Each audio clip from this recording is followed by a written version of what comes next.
बीच के कुछ कंसेप्ट छोड़ दिए बेटे। मैं चाह रहा हूँ कंसेप्ट नंबर 50th एक बार आप लिख लें, क्योंकि मुझे बहुत इंपॉर्टेंट बातें बतानी है। बीच के 4-5 कंसेप्ट छोड़ दिए, छोड़ देने, करना ही नहीं है। एक बच्चे ने तो खुशी का ठिकाना ही नहीं रहा, वो कहता अच्छा हो गया, छोड़ दिए, छोड़ देने, करना ही नहीं है। बहुत बढ़िया। कंसेप्ट 50 बेटे। मैं अब फ्यूचर की बातें करनी शुरू करूंगा।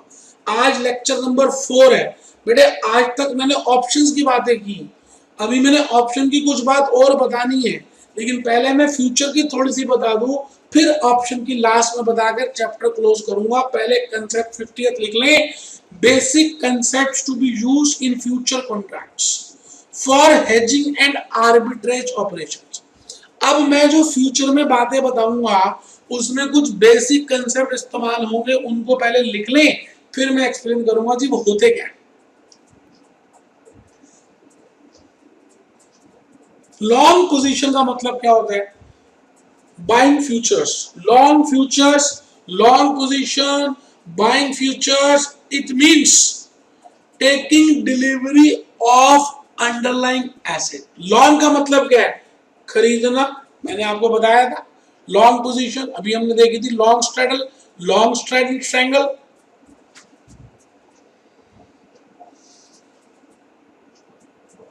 Long position, long futures, buying futures, it means taking delivery of underlying assets. It means taking delivery of underlying assets.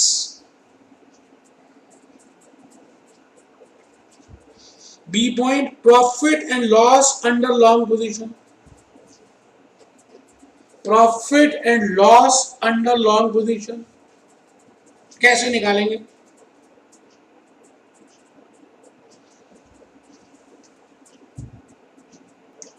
Profit and loss under long position आराम से लिख लें, पहले मेरे मैं समझाऊंगा।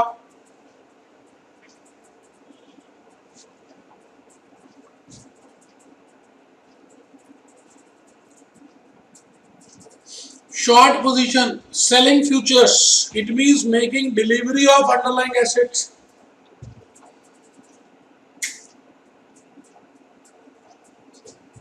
It means making delivery of underlying assets. Short position, selling futures.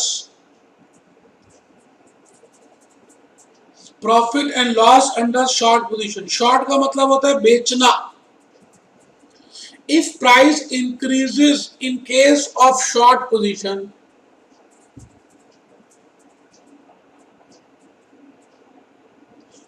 then there will be loss. And if price decreases, there will be profit. आराम से लिख ले, कोई टेंशन नहीं बेटा। How to settle long position, मैंने बताया था फ्यूचर में कि अगर आपने लॉन्ग पोजीशन ली है तो आपको शॉर्ट लेनी पड़ेगी, और आपने पहले शॉर्ट ली है तो फिर लॉन्ग लेनी पड़ेगी। प्लीज लिखिए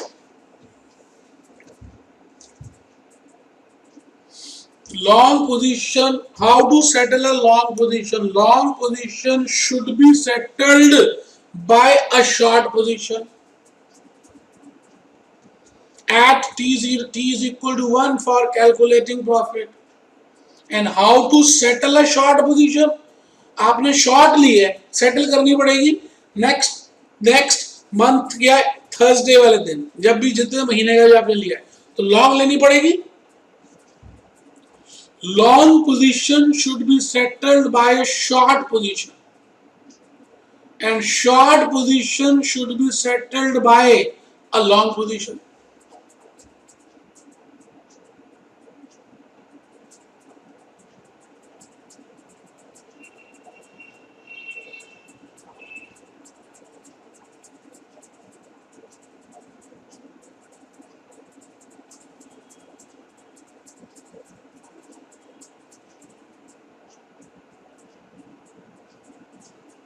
फ्लो चार्ट बनाइए बेटे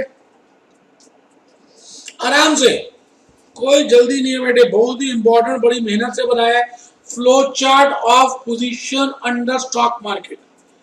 flow chart of position under stock market, long short. Long का मतलब है कैश मार्केट में हमने परचेज कर लिया, फ्यूचर मार्केट में हम परचेज करेंगे।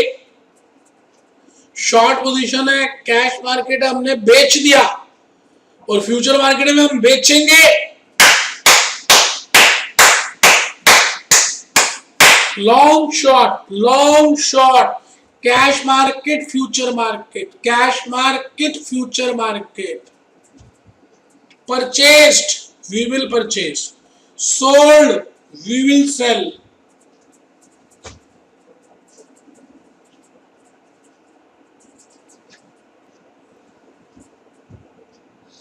बेटे कसम होगी अगर ना बनाया तो मैं बता रहा हूं, मैं पूरा टाइम दे रहा हूं बनाने को, सोच लीजिए आप।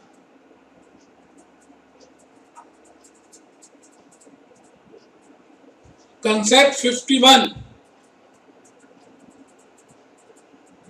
आराम से बेटे पहले लिख ले, मैंने कहा 2-3 कंसेप्ट और लिखने हैं छोटे छोटे, फिर एक साथ समझाऊंगा।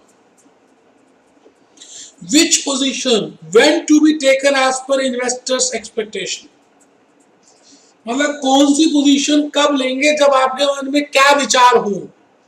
तो पहली बात है, if investor expect a price to be rise in future, if investor expect a price to rise in future, then should take call buyer position। अगर उसको लग रहा है कि आने वाले दिनों में प्राइस बढ़ जाएगा, अगर उसको लग रहा है कि आने वाले दिनों में प्राइस बढ़ जाएगा, तो बेटे उस केस में इन्वेस्टर को कॉल ऑप्शन या लॉन्ग फ्यूचर लेने चाहिए। ये तो बात बिल्कुल ठीक है बेटे। और अगर इन्वेस्टर को लग रहा है कि प्राइस गिर जाएंगे, तो बेटे उसको पुट ऑप्शन या शॉर्ट पोजीशन लेनी चाहिए फ्यूचर्स में मेरे बेटे। लिख लिया जी, कंसेप्ट 51 में पहुंच चुके हैं। जो लगाएगा वो पाएगा, जो लगाएगा वही पाएगा। देखते हैं किसको मिलेगा, किसको मिलेगा। आइए बेटे 52,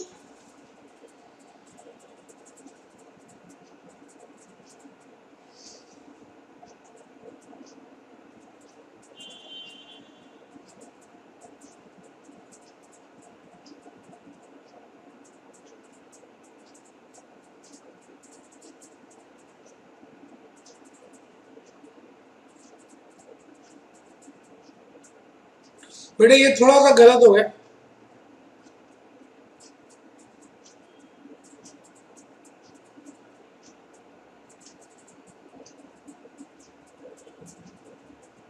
कोई नहीं, चलिए लिख लीजिए। Position to be taken as per investor's expectation, if investor expects price to rise in future, then should take put seller position। if investor, चलिए कंसेप्ट 52 लिख लीजिए, मैं भी समझाऊंगा बेटा।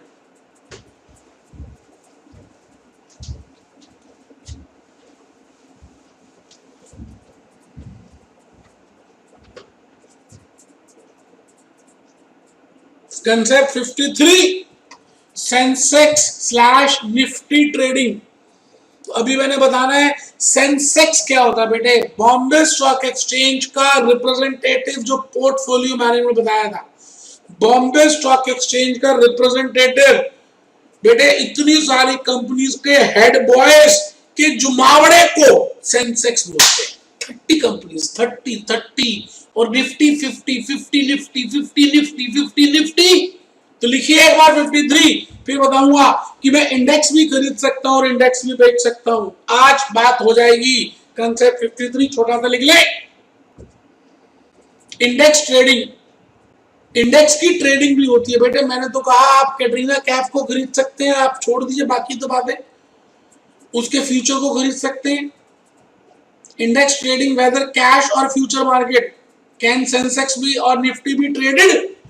Yes, in future market they can be traded, their movement can be traded, but in cash market they cannot be traded। लिखिए concept 53 Sensex slash Nifty trading.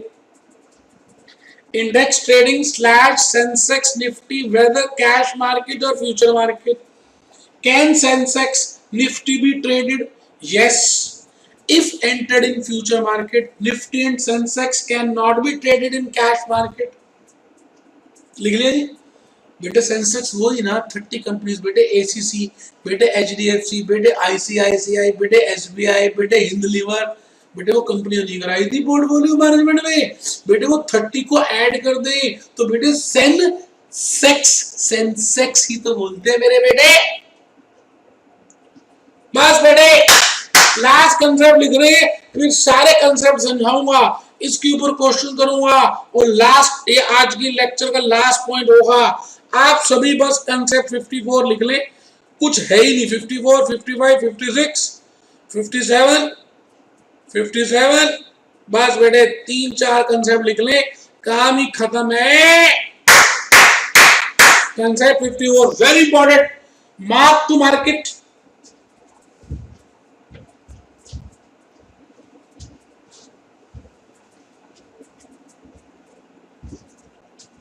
Marked D कर ले. मार्क्ड डी कर ले. टी नहीं है. Marked to market MTM. Marked to market MTM.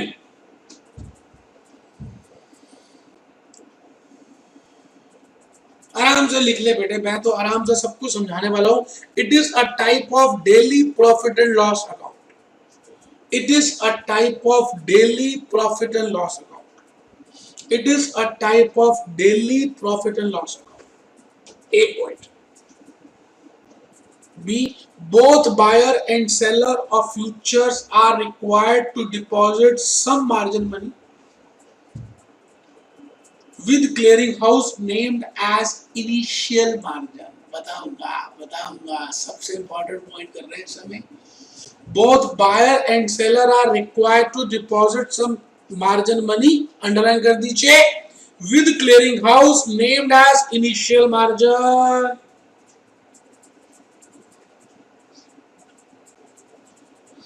C point. With fluctuation in prices of an asset. अब एक बच्चे ने पहली बार यही लेक्चर नंबर 4 ही देखा उसको लगा ये मास्टर खाली थ्योरी बताता है कुछ करा नहीं रहा. बेटे क्या बोलो आप चुपचाप लिख लो पहले.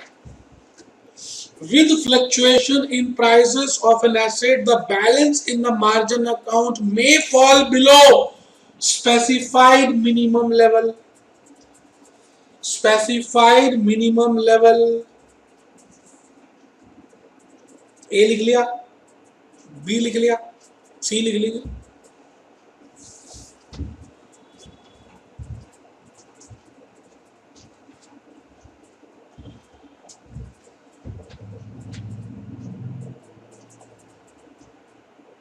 At the end of each session, all contracts are appraised at the settlement price of that session. मतलब हर रोज which is named as marked. Spelling ठीक कर लें. marked to market. marked to market. आराम से बेटे.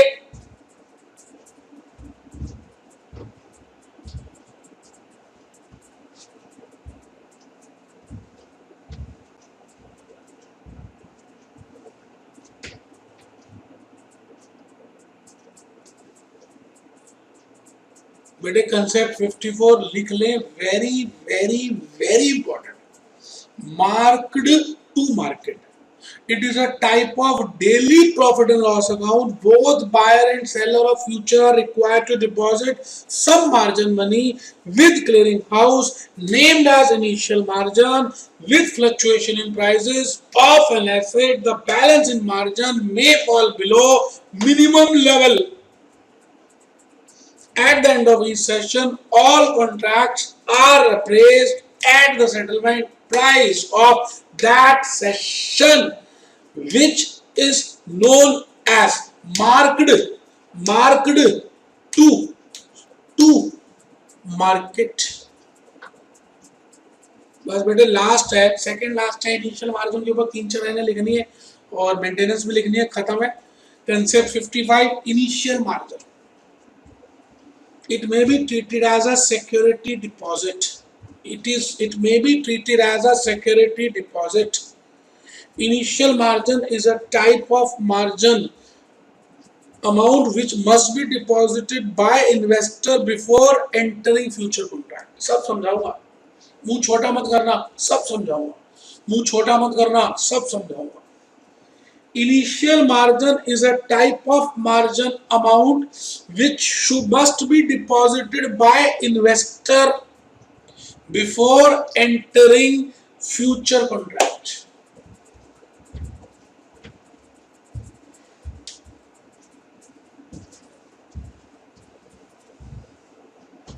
Initial margin is neither treated as profit nor loss.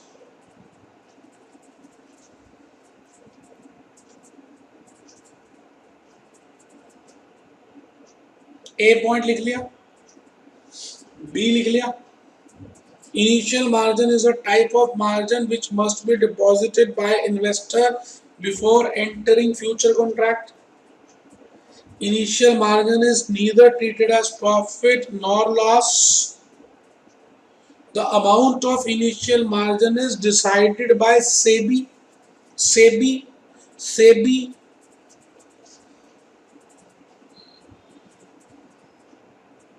Last है जी maintenance margin और एक छोटा सा rule concept 56.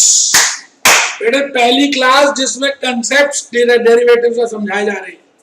Maintenance margin, when additional amount is required to be deposited. ध्यान से देखिए,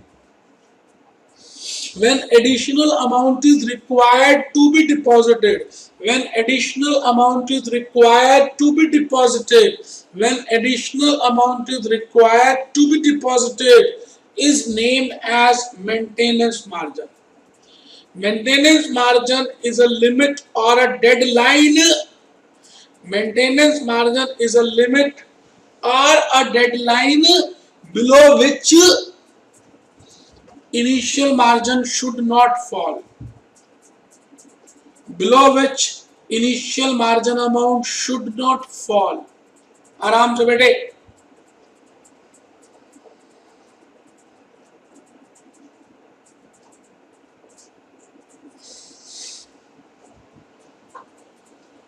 लास्ट है जी, सी पॉइंट लिखिए और 57 खत्म. मैं उसके बाद कराऊंगा ही नहीं. 57 लिख लीजिए बस, पहले सी पॉइंट लिखिए.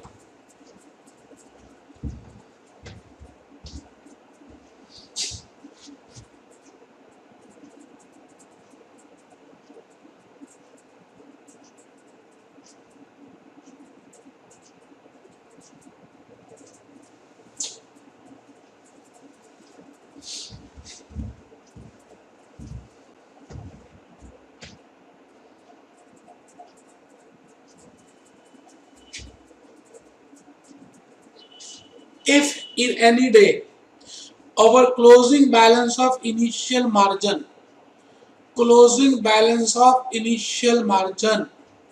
falls below maintenance margin, ध्यान से बेटे, falls below maintenance margin, then we have to bring back our balance. Then we have to bring back our balance to original initial balance or original initial margin.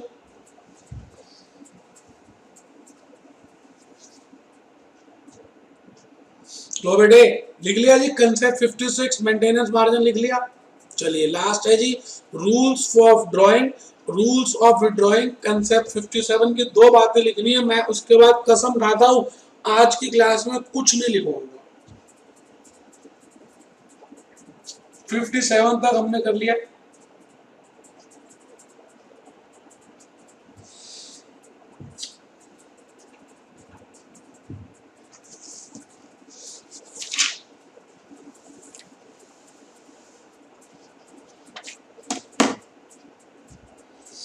An amount over and above initial margin can be withdrawn. Withdrawing should only be done if specified in the question. Otherwise हम मानेंगे कि हम withdraw ही नहीं कर रहे. ठीक है जी, case study है, अब नहीं बता रहा, आप फिर मेरे को इतना डांटेंगे, इसलिए मैं नहीं बता रहा हूँ. आप केस स्टडी में मत लिखिए और आप मेरी बात को ध्यान से सुनिए। मैं जो कहने जा रहा हूं वो बहुत ही इंपॉर्टेंट है, ध्यान से देखेंगे।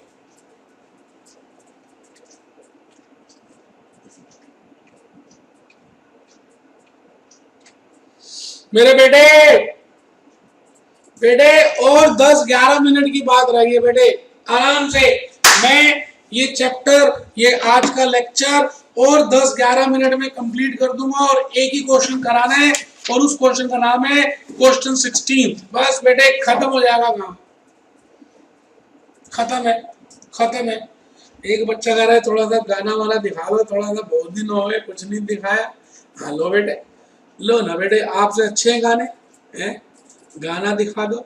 लो बेटे लो, डीजे वाले बाबू मेरा गाना तो लगा दे, डीजे वाले बाबू मेरा गाना तो लगा दे, डीजे वाले बाबू। बेटे मैं डीजे वाला बाबू, क्या मैं डीजे वाला बाबू?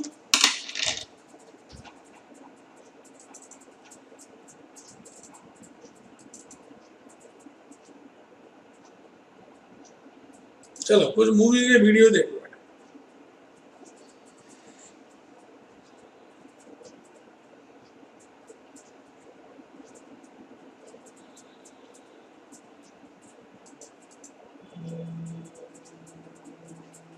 बेटे किसी चीज को पाने के लिए इतनी मेहनत करनी पड़ती है।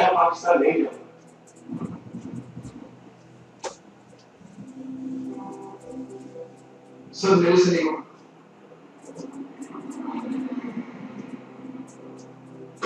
मेरे पैर नहीं होगा, वो सब तो डोल गया पर मेरे पास ही है कि यार।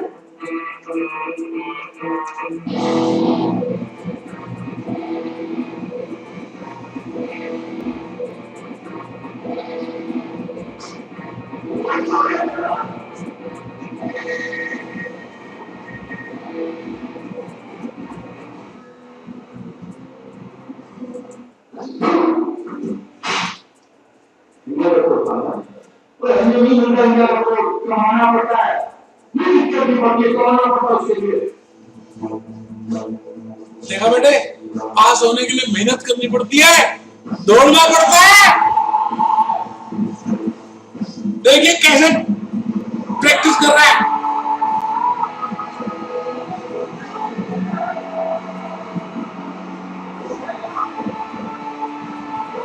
पाने का जुनून।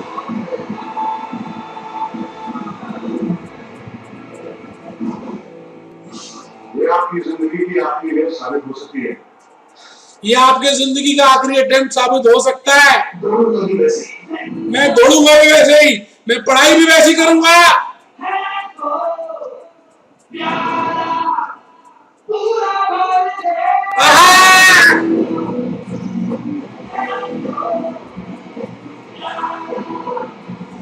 पूरा करूंगा।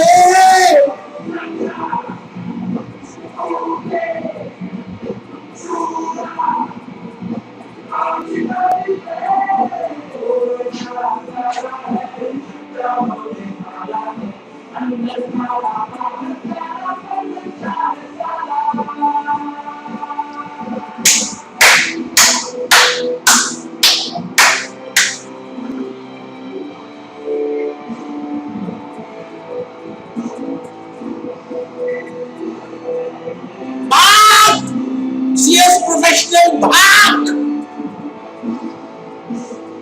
बेटे लाइफ में भी ऐसे ही हम सबको करना है। अगर हमें सच में भागना है और लाइफ में आगे बढ़ना है तो बेटे यही काम करना पड़ेगा। इस बात को मैं दोबारा कह रहा हूं, आपको मैं बार बार समझाता हूं कि मानिए कि लास्ट अटेम्प्ट है ये आपका। चलिए अब सुनिएगा ध्यान से, आपका मूड भी चेंज करा दिया मैंने। मैं आपसे ये कह रहा हूं कि मैंने आपको लेक्चर फर्स्ट में या सेकंड लेक्चर में ये बात बताई थी कि there is a difference between forward contract and future contract. Forward में और फ्यूचर में डिफरेंस होता है। There is a difference between forward and future. बेटे सबसे इंपॉर्टेंट डिफरेंस क्या होता है कि it is a OTC contract but it is a exchange traded contract. बेटे ये एक्सचेंज ट्रेडेड कॉन्ट्रैक्ट है। बेटे एक्सचेंज ट्रेडेड कॉन्ट्रैक्ट का मतलब होता है आप फ्यूचर एक्सचेंज के थ्रू ही कर सकते हैं। तो बेटे हमारे को कुछ शर्तें और नियम एक्सचेंज के फॉलो करने पड़ेंगे। यहां पर कोई भी शर्तें नहीं है, कोई भी शर्तें नहीं है। यहां पे बेटे शर्तें भी हैं, नियम भी हैं। There are some rules and regulations. तो बेटे मैं आपसे ये कह रहा हूं कि एक सबसे इंपॉर्टेंट रेगुलेशन है, जब भी आप फ्यूचर कॉन्ट्रैक्ट लेते हैं तो बेटे ये कॉन्ट्रैक्ट की वैल्यू बहुत ज्यादा होती है, क्योंकि स्टैंडर्ड साइज में मिलते हैं, स्टैंडर्ड साइज में मिलते हैं, स्टैंडर्ड लॉट में मिलते हैं, बेटे स्टैंडर्ड प्राइस में मिलते हैं। तो बेटे इनकी जो वैल्यू होती है ना, वो वैल्यू ह्यूज होती है। Value of one future contract बेटे थाउजेंड्स लैक्स में चले जाते हैं। तो बेटे इस केस में जब भी एक व्यक्ति लॉन्ग होना चाहता है, लॉन्ग फ्यूचर लेना चाहता है, और दूसरा व्यक्ति शॉर्ट फ्यूचर लेना चाहता है, देखिए इसकी आंखें कैसी बनी, शॉर्ट लेना चाहता है, तो बेटे एक ही चीज के लिए मान के चलते, इन्फोसिस का प्राइस इसको लग रहा बढ़ेगा और इसको लग रहा है कि इन्फोसिस का प्राइस घटेगा। बेटे तभी तो दोनों ट्रेड करेंगे। प्याज बेचने वाला सोच रहा है कि प्राइस घटेगा, प्याज खरीदने वाला सोच रहा है कि प्राइस बढ़ेगा, तभी तो ट्रांजैक्शन होगी। लेकिन बेटे इन व्यक्तियों को क्या करना पड़ता है, अपने ब्रोकर्स के थ्रू इन दोनों को अपने ब्रोकर्स के थ्रू बेटे मार्जिन मनी जमा करानी पड़ती है, क्योंकि बेटे ये कल भाग जाए तो इनको कुछ ना कुछ सिक्योरिटी डिपॉजिट कराना पड़ता है मेरे बेटे। और ये जो सिक्योरिटी डिपॉजिट है, ये बेटे तब तक ब्रोकर के पास रहता है जब तक इस फ्यूचर की एक्चुअल एक्सपायरी डेट ना आ जाए। जैसे मैं कहता हूं ये रामलाल है, इसने एक फ्यूचर कॉन्ट्रैक्ट लिया है, एक फ्यूचर कॉन्ट्रैक्ट लिया है और इसकी एक्सपायरी डेट TN है, मान रहे हैं, और यहां पर T1 है। अब मैं आपसे एक बात पूछता हूं कि इसने लॉन्ग लिया है, लॉन्ग फ्यूचर लिया है, 1,00,000 रुपए की वैल्यू है इसकी, कैसे 1000 यूनिट्स हैं 100 रुपए के हिसाब से, इसलिए 1,00,000 की वैल्यू है। अब बेटे रामलाल को कुछ मार्जिन पैसे जमा कराने पड़ेंगे अपने ब्रोकर को, तभी उसका ब्रोकर उसके बिहाफ में शेयर्स या फ्यूचर्स लेगा। तो बेटे मैं मान रहा हूं कि रामलाल अपने ब्रोकर को जो भी कुछ स्टार्टिंग में देगा उसका नाम है इनिशियल मार्जिन। मान लेते हैं सेबी कहती है 40% तो जमा कराना ही पड़ेगा। मैंने कहा मान रहे हैं ना बेटे, तो 1,00,000 का 40% कितना आ गया, 40,000 रुपए।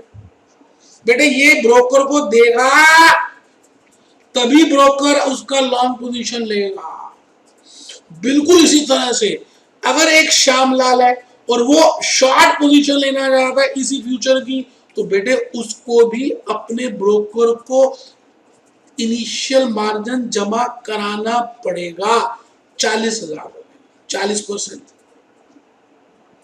मैं कहना क्या चाह रहा हूं, मैं ये कहना चाह रहा हूं कि जब भी आप फ्यूचर कॉन्ट्रैक्ट लेते हैं, चाहे लॉन्ग ले या शॉर्ट ले, दोनों पार्टीज को कुछ इनिशियल मार्जिन जमा कराना पड़ता है, क्योंकि वो सिक्योरिटी डिपॉजिट है, क्योंकि ये वैल्यूज मोटी मोटी बड़ी होती है, इसलिए एज अ सिक्योरिटी डिपॉजिट इस व्यक्ति को जमा कराना पड़ेगा। अब होता क्या है कि T2 में मान लेते हैं इसी का प्राइस 80 रुपए आ गया, या 80 रुपए आ गया, चलिए 82 रुपए हो गया। मैंने खरीदा था 100 रुपए का, एक दिन के बाद प्राइस हो गया 82 रुपीज का, या मैं तो कहता हूं उसी दिन शाम को मैंने सुबह खरीदा था तो शाम को रेट हो गया 82 रुपए, जबकि मेरी एक्सपायरी पीरियड अभी नहीं है, वो 3 महीने के बाद है बेटे। यहां पर है expiry period, expiry period is after 3 months, expiry period is after 3 months, 3 महीने के बाद है जी। लेकिन ब्रोकर ये जो बैठा हुआ है इसको हर रोज चेक करना है। क्या चेक करना है? कि ये जो कॉन्ट्रैक्ट रामलाल ने लिया था एक दिन के अंदर अंदर उसमें प्रॉफिट हुआ या लॉस हुआ। बेटे यहां तो लॉस हो गया, कैसे? क्योंकि बेटे वो उसको राइट ऑफ करेगा, शॉर्ट करेगा। बेटे 3 महीने के बाद एक्चुअली में होता है, लेकिन ये ब्रोकर आज ही शर्त और नियम मानेगा सेबी के, एक्सचेंज के, और बेटा झूठी मूठी मानेगा कि अगर आज इसको सेट ऑफ कर दें तो लॉन्ग को सेट ऑफ कैसे करेंगे? शॉर्ट करके। लॉन्ग को सेट ऑफ कैसे करेंगे? शॉर्ट करके। तो बेटा इसने शॉर्ट कर दिया, बताओ शॉर्ट कितने में बिका? 82,000 रुपए का। तो लॉस कितना हो गया? 18,000 रुपए। ये 18,000 रुपए इस 40 में से डिडक्ट हो जाएंगे। इसका मतलब जो डिपॉजिट उसने पहले 40,000 का कराया था, किसने? रामलाल ने, शुरू में इनिशियल मार्जिन, वो अब घट गया और 22,000 का हो गया। मान के चलते हैं कि सेबी कहती है कि आपको कम से कम हर समय 25,000 का बैलेंस मेंटेन रखना है।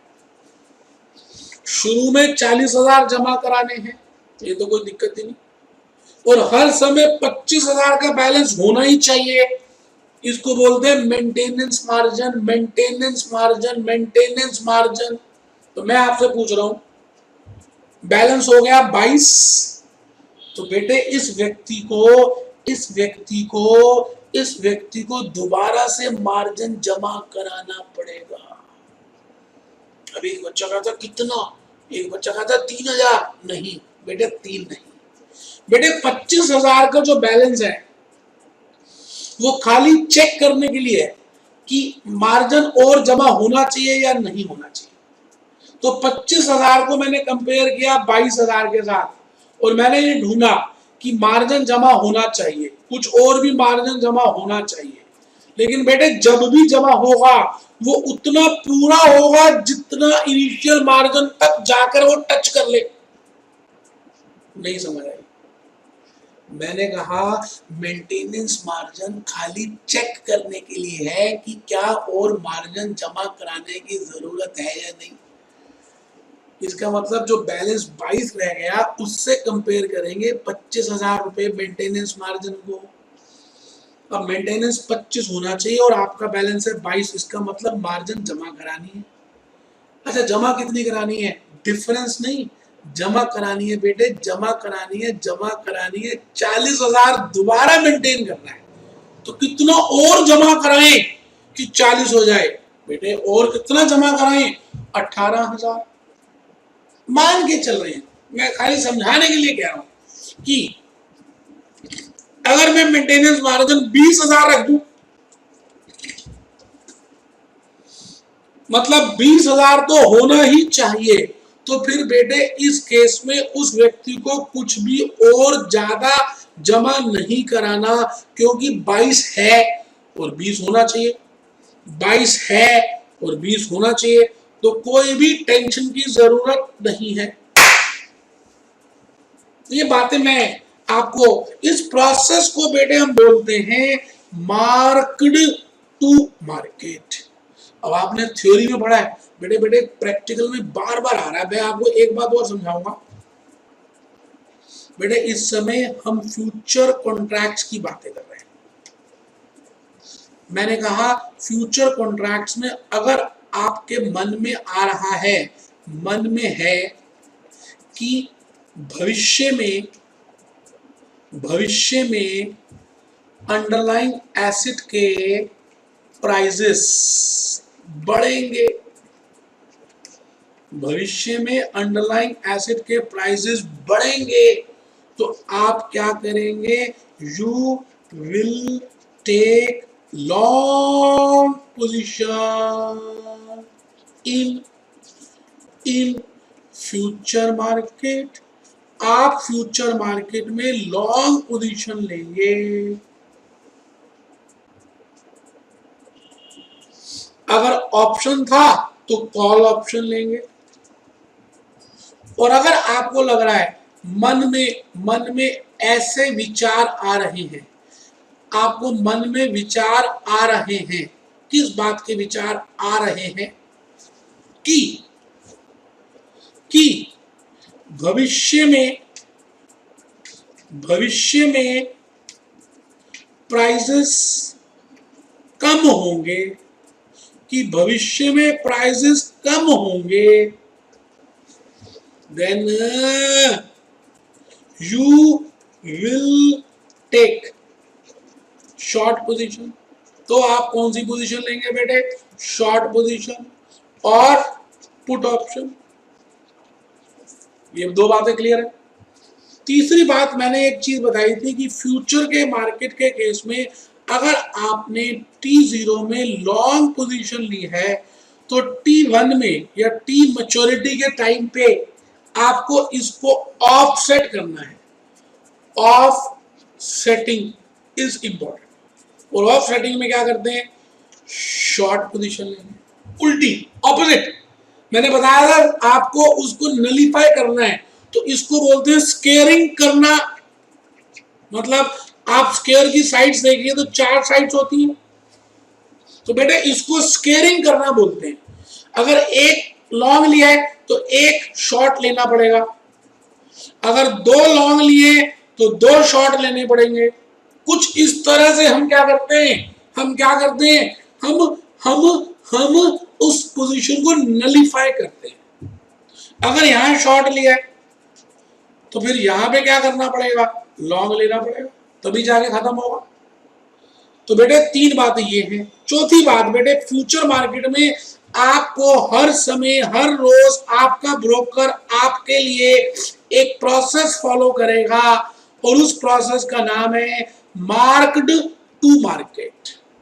इस प्रोसेस में क्या होगा, जो भी आपने पानी की टंकी है, जैसे मान लेते हैं इसमें पानी डाला है, आपने पहली बार पानी की टंकी खरीदी और उसमें पानी डाला, सिंटेक्स की टंकी पानी की। सुनो जी, सिंटेक्स की टंकी ही लगाना। मान के चलते हैं कि आपने पहली बार टंकी खरीदी और बेटे पहली बार मोटर ऑन की और पानी भर गया, इसको बोलते हैं इनिशियल पानी, इनिशियल मार्जिन। सुबह पानी भर गया, जब आपने कॉन्ट्रैक्ट लिया, मार्जिन जमा करा दिया, सिक्योरिटी डिपॉजिट जमा करा दिया, धीरे धीरे पानी कम होगा या पानी दोबारा आएगा तो बढ़ जाएगा, कम बढ़ा गया, कम बढ़ गया। मान के चल रहे हैं कि आपका पानी पहले के कंपैरेटिवली थोड़ा सा कम हो गया। क्यों कम हो गया, क्योंकि यहां पर लॉस हो गया। बेटे एक्चुअली में ये कॉन्ट्रैक्ट अभी एक्सपायर नहीं हो रहा, हम हर रोज प्रॉफिट और लॉस को निकाल रहे हैं, और जितना लॉस होगा उसको मैंने माइनस कर दिया। मान के चलते हैं कि मेंटेनेंस मार्जिन यहां तक होना चाहिए, इसका मतलब आपका जो पानी है अभी मेंटेनेंस मार्जिन से ज्यादा है, तो नया पानी डालने की जरूरत नहीं है। तो अगला दिन फिर आ गया, मान के चलते हैं कि यहां पर लॉस फिर हो गया, तो आपका पानी अब यहां तक पहुंच गया और आपका मार्जिन मनी यहां